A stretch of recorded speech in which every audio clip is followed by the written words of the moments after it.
E pensando no sermão, e cortei meu rosto. Por isso estou com esse esparadrapo tremendo, colorido, que eles colocam em crianças. E uma irmã daquelas que, muito amorosas, que não tem dificuldade de falar as verdades para quem quer que seja.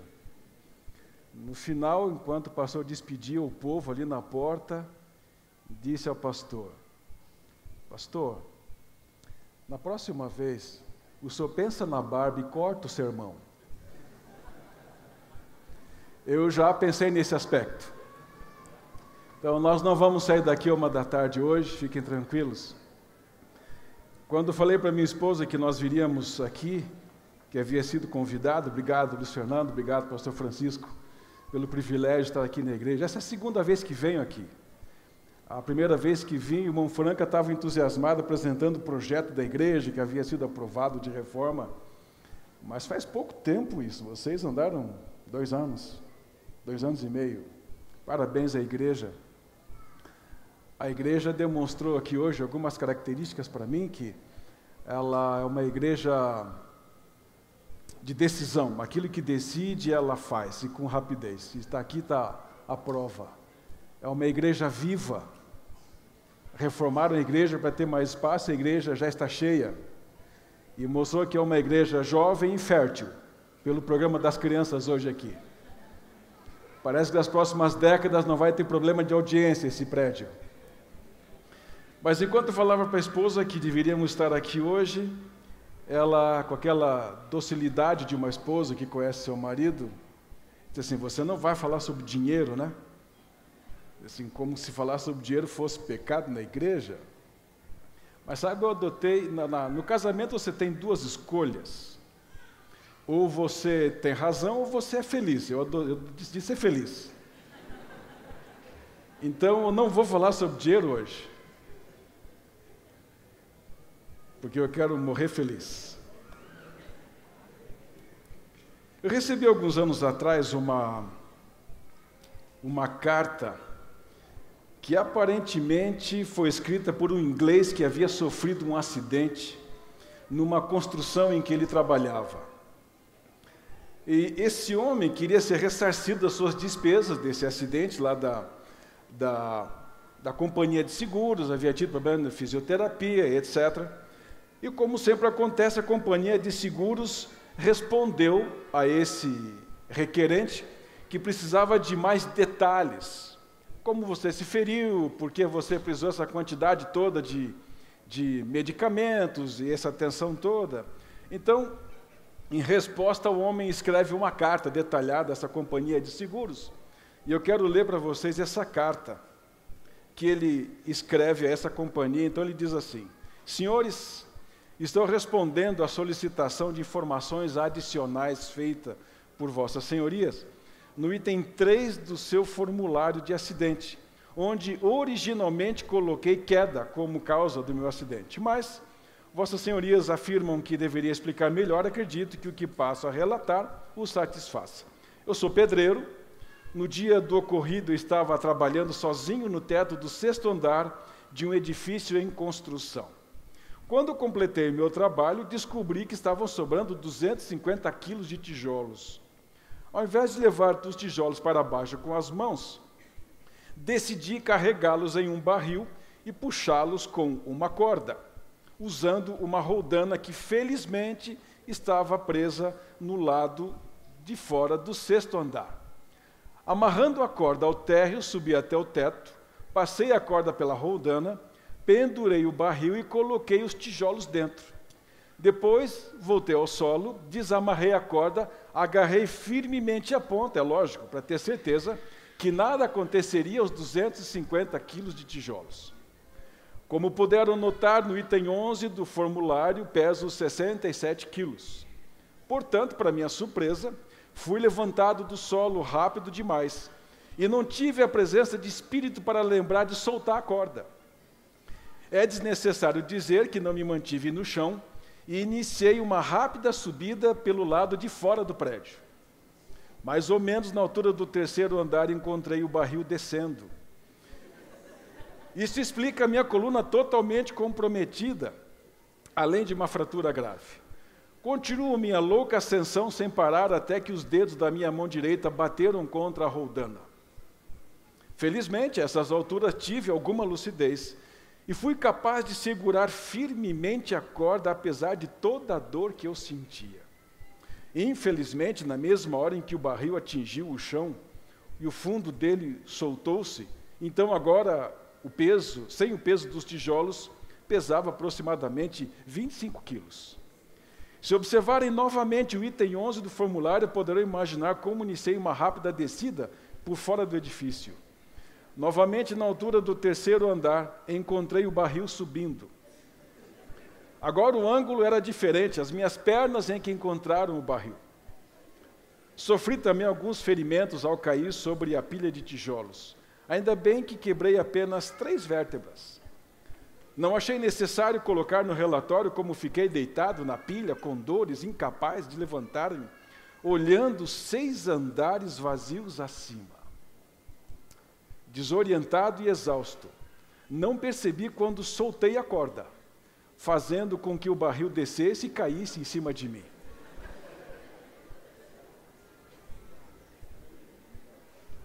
Essa história demonstra que existem situações tão surpreendentes e inesperadas na nossa vida que nos deixam, às vezes, transtornados e sem escolhas. Você já enfrentou uma crise assim, onde você não sabe o que fazer? Você já chegou no momento da sua vida onde você precisa tomar uma decisão e não sabe qual o caminho que você tem que tomar? Você já estava dirigindo, encontra uma bifurcação e pergunta, qual o caminho que eu vou? Você já se encontrou na vida algum problema onde você precisa tomar uma decisão em relação ao seu casamento, ao seu filho, à sua igreja, o seu trabalho, a sua escola, a sua fé, e você está desorientado e não sabe o que fazer? Essas são realidades vividas por nós hoje. Cada um aqui tem suas angústias, cada um aqui tem seus problemas. E é bem provável que a grande maioria de nós, quando entrou aqui pela porta da igreja, dizia para Deus, Senhor, por favor, me dê uma resposta, porque eu não sei para onde vou. Não é assim? Quantas decisões você espera que Deus te diga o que fazer? Quantas decisões você tem que tomar? E quantas decisões erradas você tomou na sua vida e depois se arrependeu? Bom, a Bíblia nos traz várias histórias que podem nos ajudar, mas tem uma passagem na Bíblia, e peço que você abra a sua Bíblia, no livro de 2 Crônicas, o capítulo 20, e mantenha aberta, porque aqui da Bíblia nós vamos tirar 6 características, 6 coisas que aconteceram, e que 6 maneiras, 6 coisas que você deve fazer quando não sabe o que fazer. A história aqui conta, o capítulo aqui conta a história de Josafá. Para você entender o cenário todo, Josafá era rei de Judá. Israel havia tido o rei Acabe como rei, ele acabara de morrer numa guerra sangrenta, onde Israel e Judá se uniram e o inimigo matou o rei Acabe.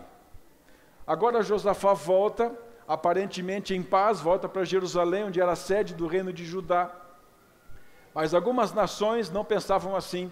Então você vê lá no verso 1 do capítulo 20 de 2 Crônicas assim, depois desta guerra, os filhos de Moabe, os filhos de Amon, com alguns dos meunitas, vieram a peleja contra Josafá.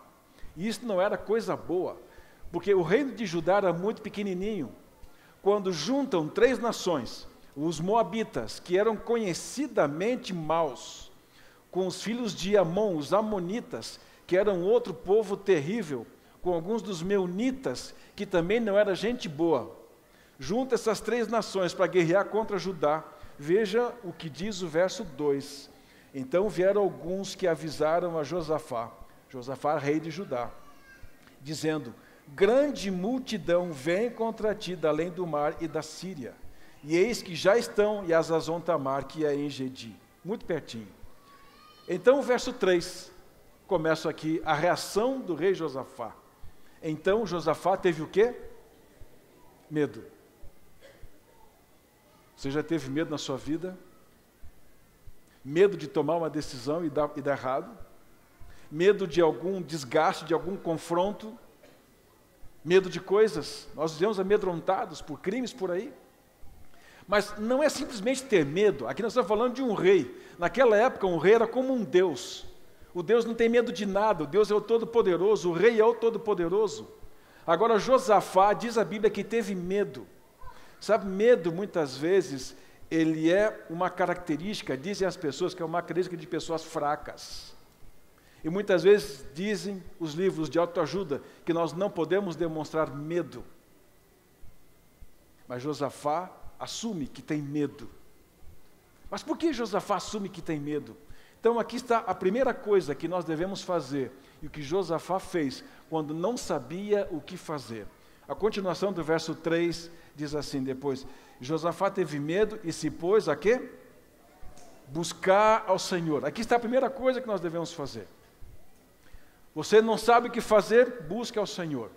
Sabe, os livros de autoajuda hoje não dizem isto. Você vai encontrar uma multidão de escritores, de gente dizendo o seguinte: você tem um Deus dentro de você. Você é capaz de resolver os seus problemas. Você tem que despertar a capacidade de solução dos seus problemas. Você não precisa depender de ninguém. Você é capaz de todas as coisas. Lembram daquele desenho animado chamado He-Man? Eu tenho a força.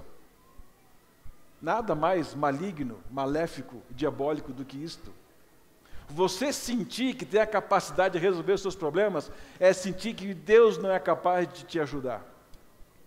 Agora, mais do que isso, um rei diante de uma nação dizer: eu não tenho a condição de resolver o seu problema, e diz para o povo: vamos buscar ao Senhor, significava dizer o seguinte: nós estamos derrotados. E todo mundo sabia que estava derrotado. Porque quando o mensageiro vem para Josafá e dá o recado, não diz simplesmente: está vindo um povinho aí. Não, a Bíblia diz: está vindo quem? Uma grande multidão. Eles iam ser derrotados, destruídos, acabados, cortados ao meio. E assim era. O que fazer quando não sabemos o que fazer? Abra sua Bíblia no livro de Salmo. Livro de Salmo.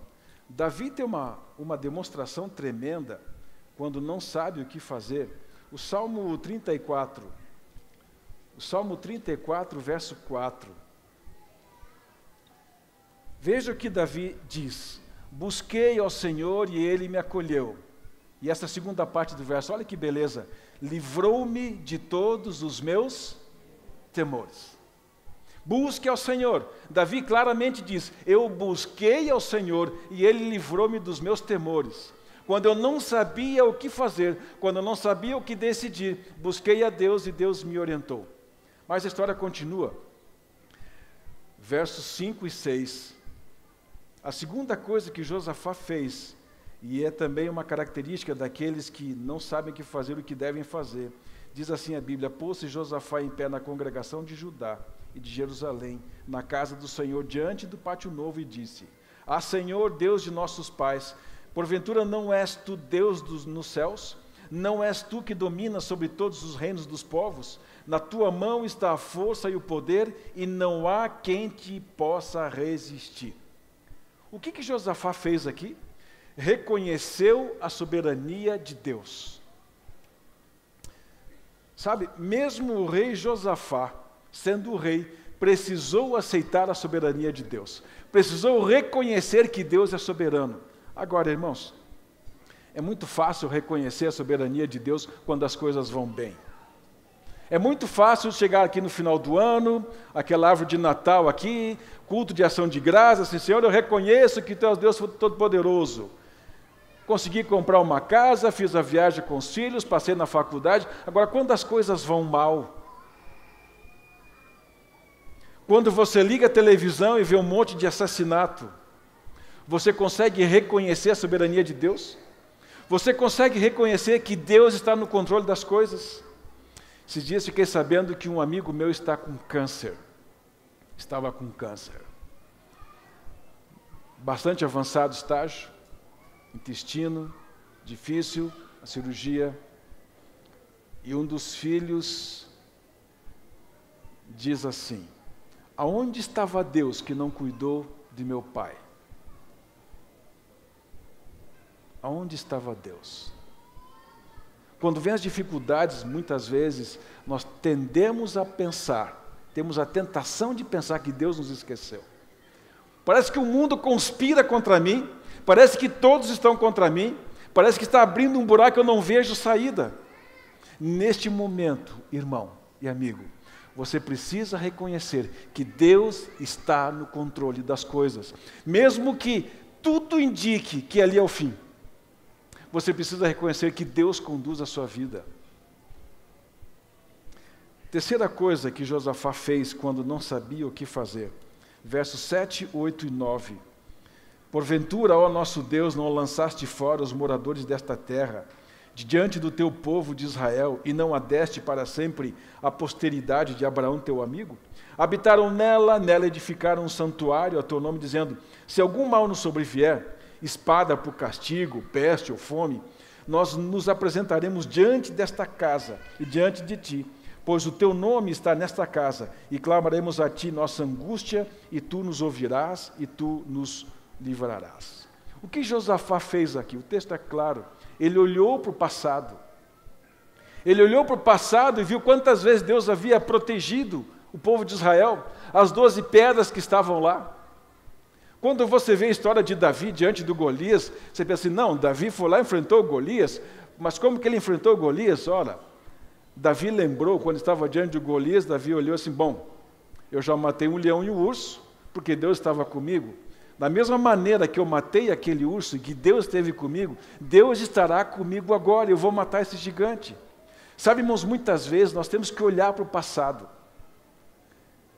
É uma característica do ser humano, quando tem um problema, nós não conseguimos pensar mais nada. Nós ficamos atônitos com o problema, nós não conseguimos raciocinar corretamente, nós perdemos o equilíbrio mental e começamos a fazer coisas desconexas. Começamos a tomar decisões totalmente equivocadas. Nós perdemos o senso das coisas corretas. Sabe, quando nós estamos com um problema, é difícil deixar o problema aqui e pensar em Deus. Mas é nesse momento que o inimigo se apodera da nossa mente e nos induz a tomar as decisões erradas. Sabe o que Josafá fez para não errar? Ele começou a relembrar o passado. Ele deixou o problema aqui, fez o exercício, deixou o problema aqui e começou a pensar: quantas vezes Deus livrou Israel de problemas, de guerras? Ele, no tempo dele, liderando o povo de Israel, quantas vitórias Deus havia dado que seriam impossíveis. E agora, mais uma vez, Josafá, com a sua nação, diante da morte, ele diz para Deus: Deus, eu sei que tu livraste esse povo de Israel tantas vezes, mais uma vez agora tu livrarás o povo. E assim é importante que façamos. Talvez você pode abrir a gaveta lá do seu passado e tirar uma lembrança de uma vez onde Deus te protegeu, onde Deus cuidou de você. Quarta coisa que Josafá fez quando não sabia o que fazia, versos 14, 15, 16 e 17. Então veio o Espírito do Senhor no meio da congregação sobre Jaziel, filho de Zacarias, filho de Benaia, de Jeiel, filho de Matanias, levita, dos filhos de Asaf, e disse: dai ouvidos todo Judá e vós, moradores de Jerusalém, e tu, ó rei Josafá, ao que vos diz o Senhor: não temais nem vos assusteis por causa desta grande multidão, pois a peleja não é vossa, mas de Deus. Amanhã descereis contra eles, eis que sobem pela ladeira de Ziz, e encontrá-lo-eis no fim do vale, defronte do deserto de Jeruel. Neste encontro não tereis que pelejar. Tomai posição, ficai parados e vede o salvamento que o Senhor vos dará, ó Judá e Jerusalém. Não temais nem vos assusteis. Amanhã saí-lhes ao encontro, porque o Senhor é convosco. Quarta coisa que Josafá fez foi ouvir a voz do Espírito Santo. O verso 14 é claro: então veio o Espírito do Senhor. E o verso 15, como começa? E disse. O Espírito Santo disse a Josafá. Está clara a Bíblia. Como nós podemos ouvir a voz do Espírito Santo? Quando eu era pequeno, eu já nasci de família adventista, e quando ia à igreja, as pessoas vinham aqui na frente e começavam a contar histórias, porque Deus me livrou, porque eu senti Deus na minha mão, e eu sentado no banco da igreja assim, eu nunca senti isso, alguma coisa está errada comigo. O que está errado comigo? Eu nunca senti que Deus me arrancasse daqui e puxasse para cá. E eu vejo pessoas disso lá dizendo, Deus me tirou, Deus falou com ele, e assim, alguma coisa está errada comigo, a minha fé está com problema. Algum tempo depois, li um livro, e o livro dizia o seguinte, que Deus marca encontros conosco. Esses encontros são divinamente marcados. E Deus atua na nossa mente quando nós tomamos decisões sobre a nossa vida, que por nós mesmos é impossível de ser alcançado. E que para cumprir aquele sonho, para atingir aquela meta, Deus precisa fazer parte da sua vida. Aí eu fui entender. Talvez os meus sonhos não fossem grandes demais. Talvez os meus sonhos fossem simplesmente do tamanho da minha capacidade de solução dos problemas. Talvez eu não estivesse vendo a dimensão do cristianismo e do poder de Deus e da minha própria fé. A minha fé estava muito pequena.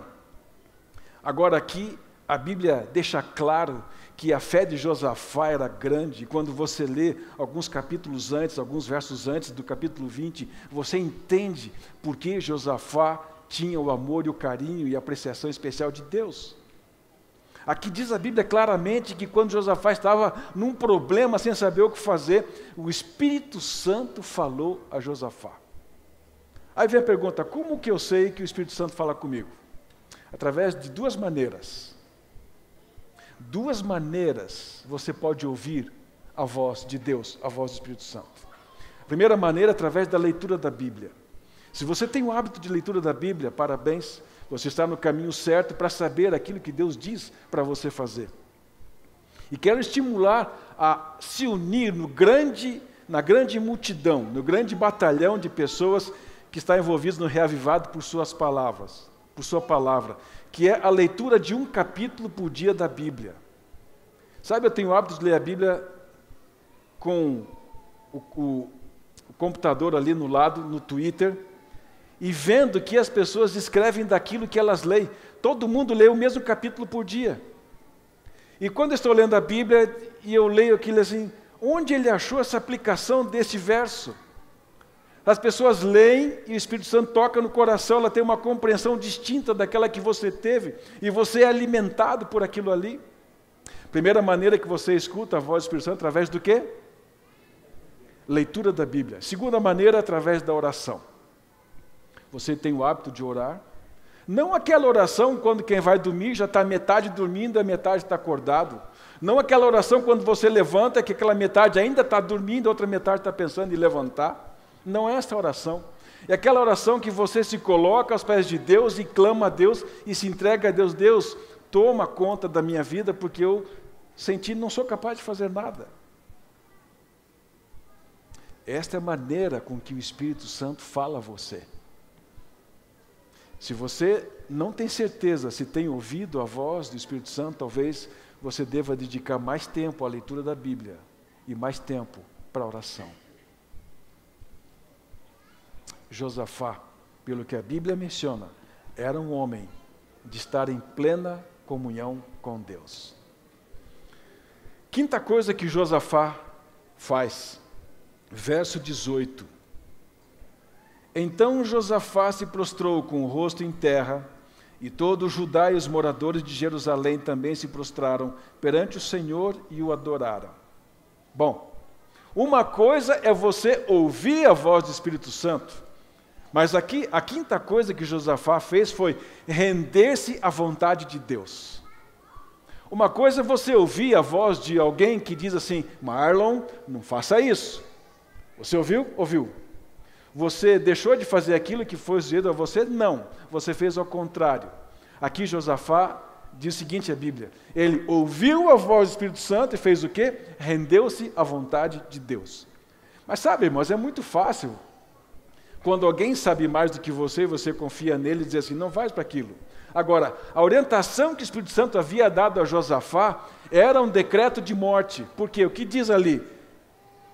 O Espírito Santo havia dito para Josafá, Josafá, você pega o teu exército, pega o povo, leva lá para a beirada da montanha, perto de umas fendas, que era um suicídio, coloque o povo ali e não faça nada, fique quietinho, não lute. Você faria isto? Você faria isto? Uma orientação totalmente ao contrário da lógica, totalmente ao contrário de que tudo que é livro de bom senso diz porque você tem que fazer. Onde está a sua reação? Sabe, irmãos, é que muitas vezes Deus toma algumas decisões que para nós são totalmente ilógicas, sem sentido. Porque nós não conseguimos ver na extensão que Deus vê. Nós vemos muito pertinho, muito limitado, nós não temos a visão correta das coisas, e Deus tem. E aparentemente, às vezes, Deus nos conduz por alguns caminhos que não são os caminhos que eu escolheria para a minha vida. Não, isso é verdade. Quantas vezes eu recebi convite da igreja para trabalhar em algum lugar e falei assim, eu não quero ir para lá. O coração diz, não vá para lá. Mas a cabeça é o seguinte, rapaz, seja correto com o teu chamado. Vá para lá. Eu ia amarrado, mas o coração dizia, não vá. A tua família está aqui, não vá. É complicado isto. Josafá estava nessa situação onde tem um povo que dependia dele, ele olhava aquela multidão e dizia assim, Senhor, é esse mesmo a decisão? Eu vou colocar o povo diante da morte, diante desse batalhão todo para a gente ser estraçalhado por aqui, é isso que você quer? A última coisa que Josafá fez está lá no verso 21. Aí era o cúmulo da insensatez. Aconselhou-se com o povo e ordenou cantores para o Senhor, que vestidos de ornamentos sagrados e marchando à frente do exército, louvassem a Deus dizendo, rendei graças ao Senhor, porque a sua misericórdia dura para sempre. Agora beirou a loucura mesmo. Você coloca um exército para lutar diante de um exército que fatalmente já estamos perdidos, de cara, por mais que esses soldados sejam muito bons, sejam gigantes, tem toda a capacidade de perder a guerra, porque é a multidão que está lá do outro lado. Mais do que isso, a sexta característica, quando estamos com problemas e não sabemos o que fazer, é aquilo que Josafá fez, louvai ao Senhor. Louvar ao Senhor? Josafá disse assim, na frente do batalhão, na frente dos guerreiros armados, nós vamos colocar uma orquestra e um coral, aqui na frente. Os inimigos estão ali, nós vamos colocar um cantor aqui. Cantor tem o seu momento, mas não para lutar. A arma que ele usa é piano, é flauta, é violão, mas não armadura. Isso é para outro tipo de gente. Agora o Senhor diz, vamos colocar cantor. Isso não beira insensatez? No nosso mundo lógico, racional das coisas hoje.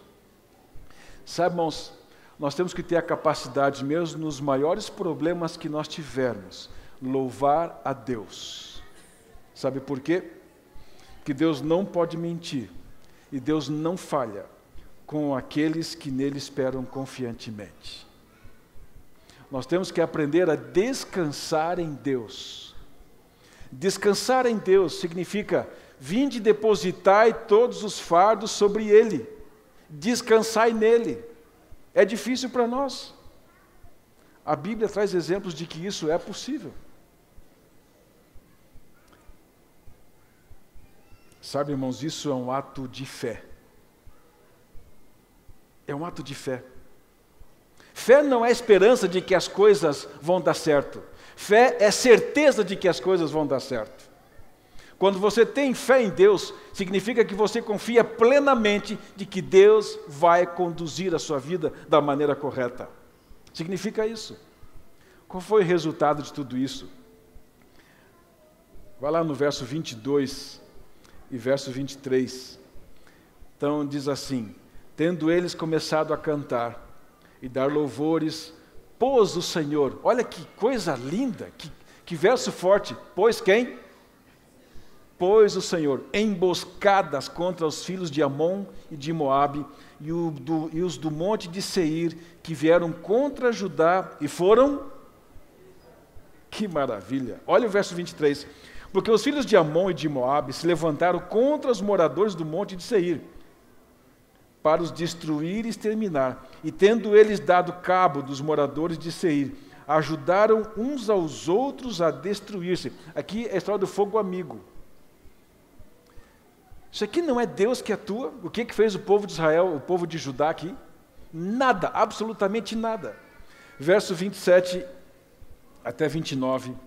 Então voltaram todos os homens de Judá e de Jerusalém e Josafá à frente deles, e tornaram para Jerusalém com alegria, porque o Senhor os alegrara com a vitória sobre os seus inimigos. Vieram para Jerusalém com alaúdes, harpas, trombetas para a casa do Senhor. E veio da parte de Deus o terror sobre todos os reinos daquelas terras, quando ouviram que o Senhor havia pelejado contra os inimigos de Israel. Qual é o gigante da sua vida? Qual é o grande problema da sua vida? Quero dizer a você que você tem um Deus que é especializado em altas montanhas e rios profundos. Por mais que as coisas não estejam bem para você hoje, por mais que as decisões que você tenha que tomar não lhe pareça correta, Deus está no controle das coisas. Que Deus te bendiga, que Deus te oriente, que Deus te sustente a vencer neste mundo, porque a salvação é certa e a vitória também. Que Deus te abençoe.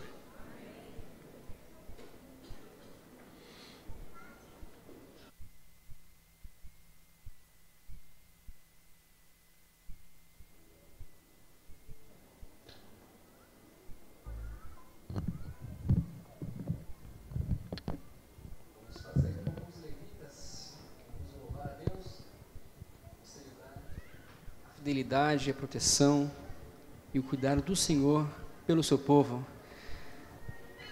Vamos cantar Tu És Fiel, Senhor, hino de número 35.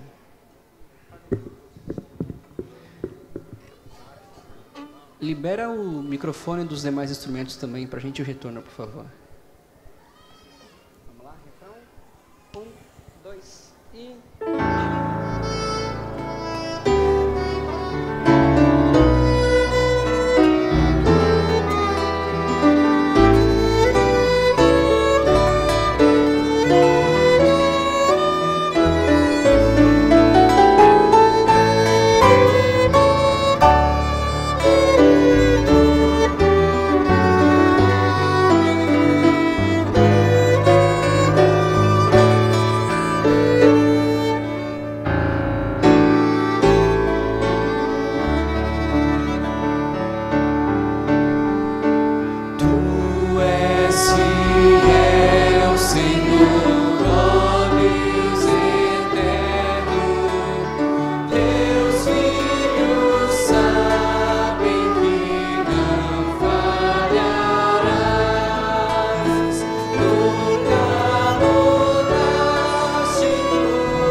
bom, Senhor, saber que Tu és fiel. Como é confortante saber que Tu estás ao nosso lado, mesmo diante dos mais profundos e difíceis problemas. Que ao exemplo de Josafá, confiemos em Ti, que busquemos a Ti, que ouçamos a Tua voz e que descansemos em Teus braços. Nós sabemos que existe um céu nos aguardando. Nós sabemos que o inimigo está tentando nos desviar deste caminho. Ó Pai, abençoe a cada adorador aqui nesta manhã, a cada pessoa que aqui veio em busca de respostas. Aceite o nosso culto, aceite o nosso louvor e aceite a nossa vida. É o que pedimos por Jesus. Amém.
Agradecemos a Deus por esse momento.